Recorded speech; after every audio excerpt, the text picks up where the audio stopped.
Have you ever felt like you are eating less than everyone around you, pushing yourself through workouts, skipping dessert, saying no to late night snacks, and still, the number on the scale barely moves? Maybe you have a coworker who eats burgers on Friday, drinks soda at lunch, and somehow stays the same size. Meanwhile, you eat grilled chicken, count your steps, drink black coffee, and your jeans still feel tight. If that sounds familiar, I want you to listen carefully. This may not be a willpower problem. It may not be because you are lazy. It may not be because you are doing everything wrong. Your body may have shifted into what I call energy-saving mode. When your metabolism slows down, your body behaves almost like a phone on low battery. It dims the screen, it shuts down extra apps, it saves every bit of energy it can, and when your body does that, fat loss becomes much harder. Before we go deeper, let me ask you 4 questions. Number 1, when you wake up in the morning, does your body feel heavy, stiff, and drained, almost like you barely slept? Number 2, do you feel exhausted during the day, but then around 10 or 11 at night, your brain suddenly wakes up and you cannot fall asleep? Number 3, are your hands and feet often cold, even when everyone else in the room feels fine? Number 4, do you gain 1 or 2 pounds almost immediately after eating a little more than usual, going out to dinner, or skipping 1 day of exercise? If you nodded yes to 2 or more of these, your body may be telling you that your metabolism is under stress. And again, this does not mean you are weak, it means your body may be trying to protect you. When the body thinks energy is too limited, it does what it was designed to do for survival. It slows down, it burns fewer calories, it holds on to stored fat more tightly, it may lower certain hormone signals and reduce your energy output. That is why some people cut calories harder and harder, but instead of feeling better, they feel colder, more tired, more irritable, and more stuck.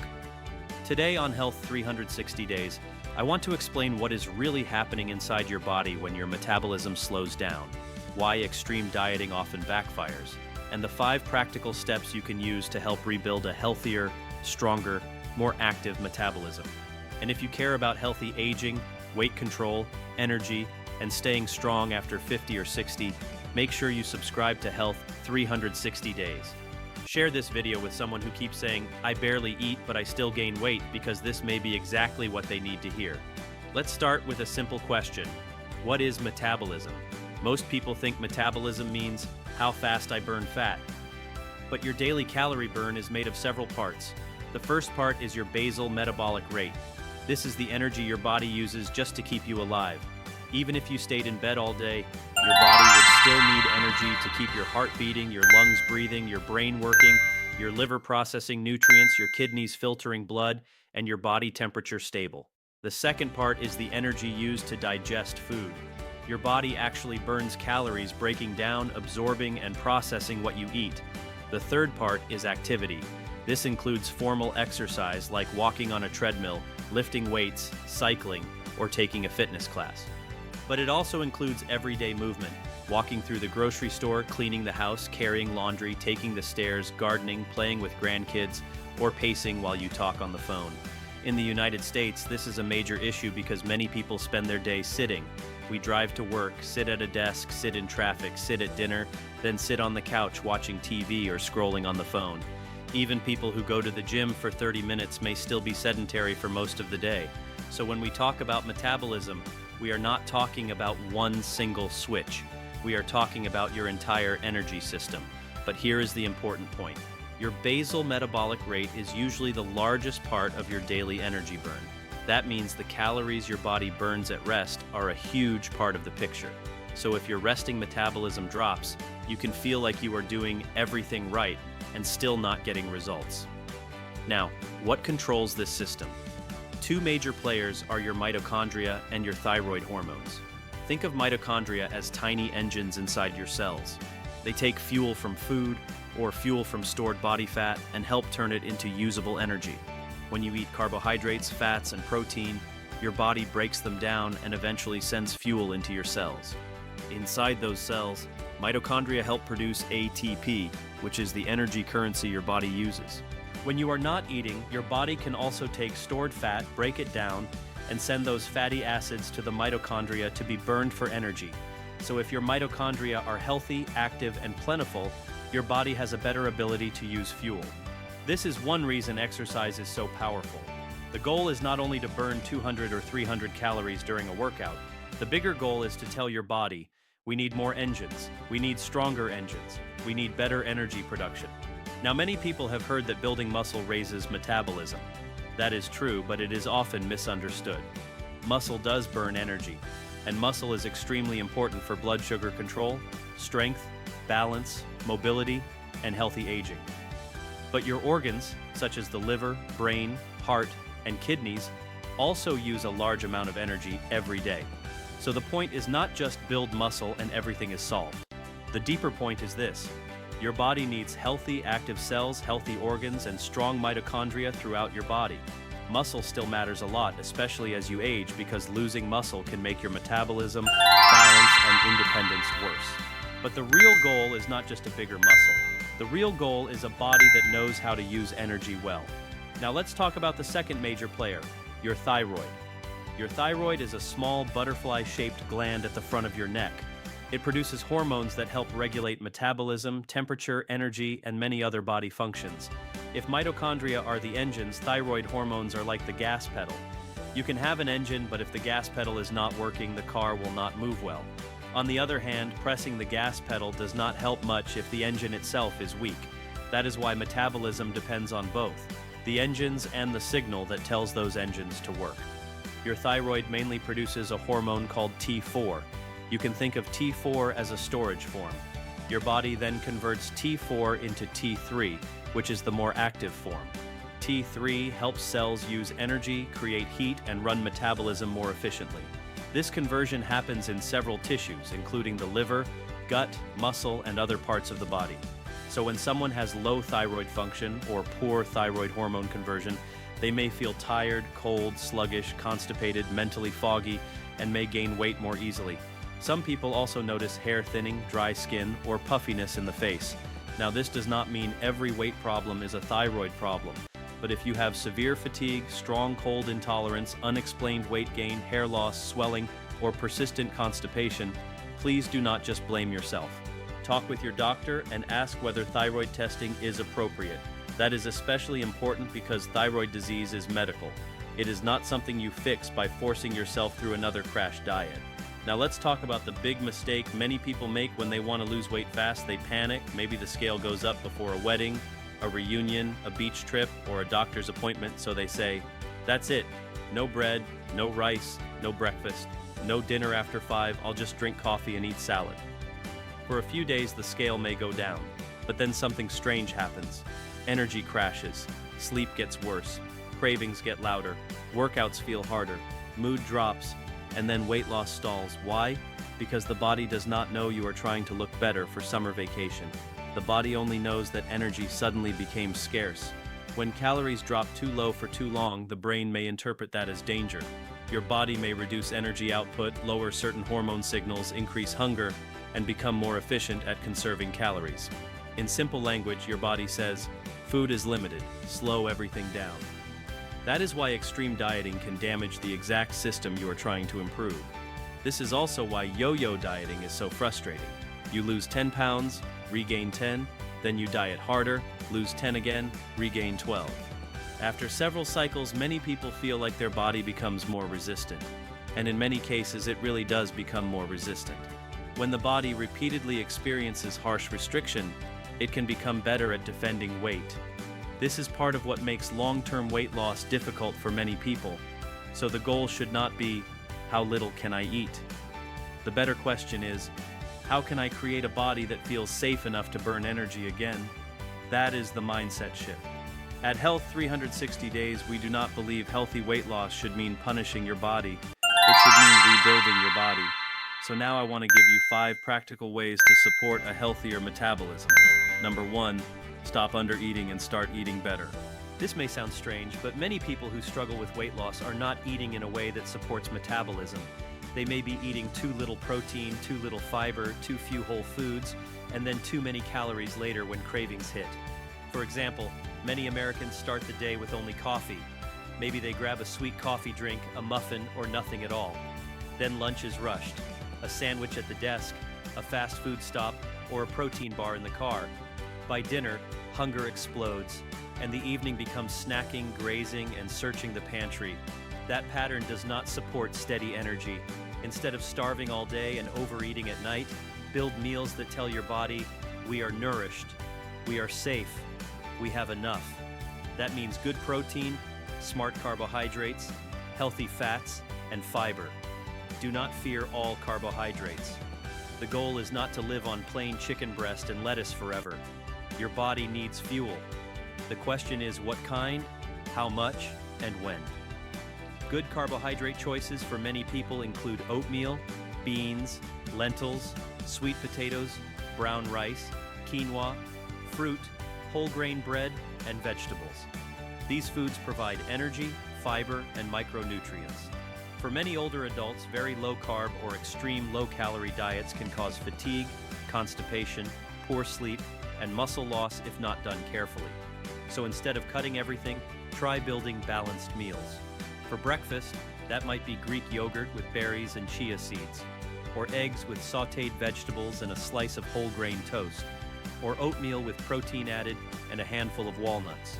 For lunch, it might be a turkey and avocado wrap with vegetables, or a chicken salad bowl with beans and olive oil dressing, or salmon leftovers with brown rice and greens. For dinner, it might be lean beef chili with beans, grilled chicken with roasted vegetables, tofu stir-fry, turkey meatballs with vegetables, or a simple sheet pan meal with fish, sweet potatoes, and broccoli. The goal is not perfection. The goal is consistency. And if you are enjoying this so far, take 1 second to hit the like button and subscribe to Health 360 Days. It helps this channel reach more people who are tired of confusing diet advice. Number 2, prioritize protein and thyroid supporting nutrients. Protein is not just for bodybuilders. Protein is essential for healthy aging. Your body uses protein to maintain muscle, repair tissues, support immune function, and make many enzymes and hormones. Protein also has a higher thermic effect than carbohydrates or fat, meaning your body uses more energy to digest and process it. That does not mean you should eat only protein. It means every meal should include a solid protein source. Good options include eggs, fish, chicken, turkey, lean beef, Greek yogurt, cottage cheese, tofu, tempeh, beans, lentils, and seafood. For older adults, this becomes even more important because the body tends to lose muscle with age. If you lose muscle, daily tasks become harder. Balance gets worse. Blood sugar control may worsen, and metabolism may become less resilient. So when people diet by eating tiny salads with no protein, they may lose weight at first, but they often lose muscle along with fat. That is not the goal. The goal is fat loss while protecting muscle. Now let's talk about nutrients that support thyroid function. Your thyroid needs certain raw materials, including iodine, selenium, zinc, iron, and the amino acid tyrosine. In the American diet, iodine often comes from iodized salt, dairy products, eggs, and seafood. Seaweed is also high in iodine, but be careful. Some seaweed and iodine supplements can contain very high amounts. More is not always better. If you have thyroid disease, do not take high-dose iodine unless your clinician tells you to. Selenium can be found in seafood, eggs, meat, and Brazil nuts. In fact, Brazil nuts are so rich in selenium that 1 or 2 can be enough for many people. Do not overdo it. Zinc is found in beef, seafood, pumpkin seeds, beans, and dairy. Iron is found in meat, seafood, beans, spinach, and fortified foods. The key is variety. If your diet plan is the same chicken breast and the same plain salad every day, your body may be missing important nutrients. A healthy metabolism does better with a variety of whole foods. That means rotating protein sources, fish one day, eggs another day, turkey another day, beans or tofu another day, Greek yogurt as a snack, and so on. It also means including vegetables, fruits, whole grains, nuts, seeds, and healthy fats like olive oil, avocado, and fatty fish. This is not about eating fancy food. This is about eating food your cells recognize. Number 3, exercise to build better engines, not just to burn calories. This is one of the most important parts of the whole video. Many people think the purpose of exercise is to burn off food. They eat pizza, then think, I need to punish myself on the treadmill. That mindset is exhausting, and it often leads to quitting. Exercise is not punishment. Exercise is a signal. When you move your body, especially when you walk briskly, climb stairs, lift weights, cycle, swim, or do intervals, your body receives a message. We need more energy capacity. In response, your cells can improve mitochondrial function. In simple terms, exercise helps your body build and maintain better engines. That is why the calories burned during the workout are only part of the benefit. A 30-minute walk may not look dramatic on a fitness watch, but if you do it consistently, it can improve insulin sensitivity, circulation, mood, sleep, and mitochondrial health. For many Americans, the best place to start is not extreme exercise, it is daily movement. Start with a brisk walk after meals. Even 10 minutes after lunch or dinner can help blood sugar and digestion. Park farther away at the grocery store. Take the stairs when safe. Walk while talking on the phone. Do simple body weight movements at home. Do not underestimate small movement repeated daily. Then add strength training. Strength training is essential after 50 and 60 because muscle loss accelerates with age. You do not need to become a powerlifter.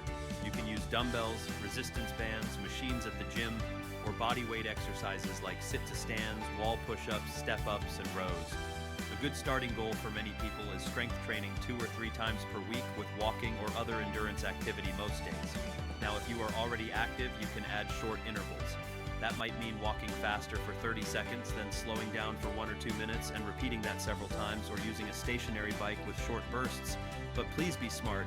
If you have heart disease, chest pain, severe joint issues, dizziness, or you have not exercised in a long time, talk with your healthcare provider before starting intense training. The point is not to destroy yourself.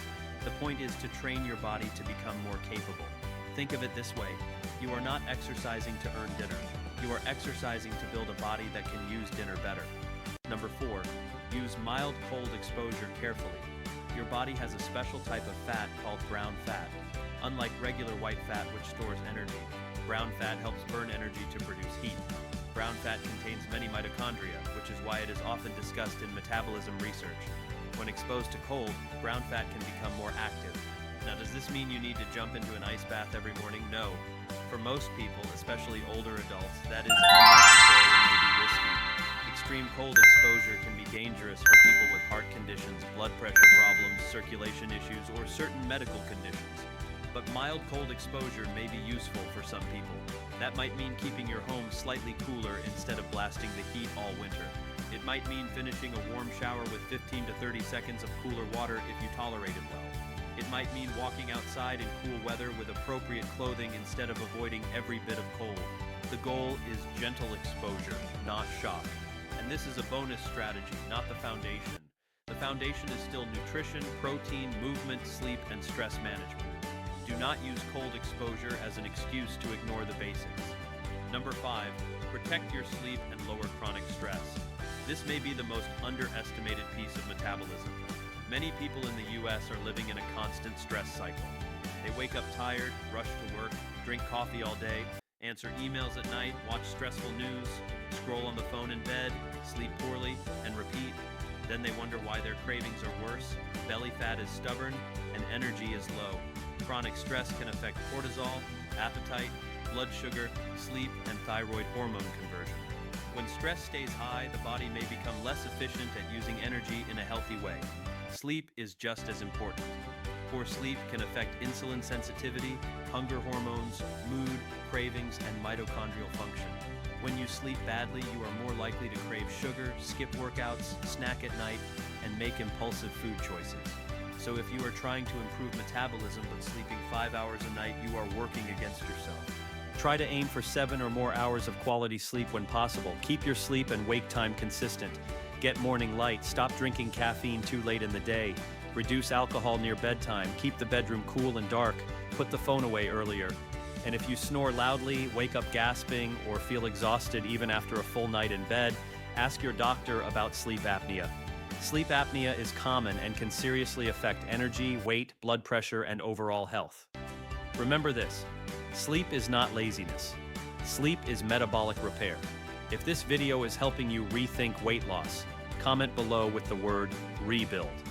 I want to know that you are choosing to rebuild your metabolism instead of punishing your body. Now let's put this into a practical 2-week plan. For the next 2 weeks, I do not want you to focus only on the scale. The scale can be noisy, it can jump because of salt, hormones, constipation, travel, restaurant meals, stress, or poor sleep. If you check it every morning and panic over every pound, you may miss the real signs that your body is improving. Instead, for 2 weeks, watch these signals. Do you wake up with a little more energy? Are your hands and feet less cold? Is your afternoon crash less intense? Are you sleeping more deeply? Are cravings calmer? Do you feel stronger during walks or workouts? Is your digestion better? Is your mood more stable? These are signs that your body may be moving in the right direction. Here is your 2-week metabolic reset approach. First, stop crash dieting. Do not eat below what your body needs just to survive. If you have been starving yourself, slowly rebuild your meals with protein, fiber, and whole food carbohydrates. Second, include protein at every meal. Breakfast, lunch, and dinner should each have a protein source. If you snack, choose something that supports you, like Greek yogurt, cottage cheese, boiled eggs, a protein smoothie, tuna, edamame, or nuts with fruit. Third, choose smart carbohydrates. This can include oatmeal, beans, lentils, sweet potatoes, fruit, quinoa, brown rice, whole grain bread, and vegetables. Carbs are not automatically the enemy. Poor quality carbs, oversized portions, and constant snacking are the bigger problem. Fourth, add fiber. Most Americans do not get enough fiber. Fiber supports gut health, fullness, blood sugar control, and cholesterol. Add vegetables, berries, beans, lentils, chia seeds, flaxseed, oats, nuts, and whole grains. Fifth, move every day. Walk after meals. Do strength training 2 or 3 times per week. Add gentle intervals if appropriate. Your goal is not to punish your body. Your goal is to tell your body, we are alive, we are active, we need strong engines. Sixth, use mild cold exposure only if safe for you. Keep it gentle. Never force ice baths if you have medical concerns. Seventh, sleep like it matters, because it does. Create a bedtime routine. Stop treating sleep as optional. And eighth, reduce stress in a real way. Not by saying, I need to calm down while still doing everything the same. Take a short walk, breathe slowly for 5 minutes, stretch, pray, or meditate, journal, call a friend, spend time outside, turn off notifications at night. Your metabolism is not separate from your life, it responds to your life. If your life is constant stress, no sleep, low protein, no movement, and repeated crash diets, your metabolism will reflect that. But if you start giving your body steady nourishment, movement, recovery, and safety, the body can respond. Now let's summarize the big idea. Your basal metabolic rate is influenced by many things, but 2 important concepts are your mitochondria and your thyroid hormones. Mitochondria are like engines. Thyroid hormones are like the gas pedal. If your engines are weak, your body does not burn energy well. If your gas pedal is not being pressed properly, your engines do not run at full capacity. Extreme dieting can make both problems worse. It can reduce energy output, increase hunger, worsen fatigue, and make long-term weight control harder. So the answer is not simply eat less and suffer more. The answer is to rebuild. Eat enough of the right foods. Prioritize protein. Include fiber. Get micronutrients. Move your body. Strength train. Sleep. Manage stress. Be careful with extreme diet trends. And if your symptoms suggest thyroid disease, get checked. Please hear me clearly. If you have severe fatigue, extreme cold intolerance, hair loss, swelling in the face, constipation, depression, or unexplained weight gain, do not try to solve everything with YouTube advice. Make an appointment with your healthcare provider and ask about thyroid testing and other possible causes. Health information should empower you, not replace medical care. Now, before we finish, I want you to think about your own life. Are you skipping breakfast and then overeating at night? Are you eating too little protein? Are you afraid of all carbs? Are you doing cardio only but no strength training? Are you sleeping 5 hours and expecting your metabolism to behave normally? Are you living on stress and coffee? If so, do not feel ashamed. Just start adjusting. 1 better breakfast, 1 daily walk, 1 earlier bedtime, 1 strength workout, 1 balanced dinner, 1 less crash diet. That is how change begins.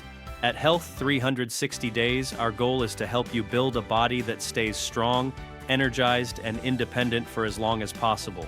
So if this video helped you, please subscribe to Health 360 Days, give this video a like, and share it with a friend or family member who has been struggling with stubborn weight, low energy, or slow metabolism. And I want you to comment below. What is the first step you will take this week? Will you add protein to breakfast? Will you walk after dinner? Will you go to bed 30 minutes earlier? Will you stop crash dieting? Write it in the comments because your decision may encourage someone else watching this video. Remember, Healthy weight loss is not about eating as little as possible. It is about becoming healthier, stronger, and more metabolically alive. Thank you for watching Health 360 Days. Take care of your body, take care of your energy, and I will see you in the next video.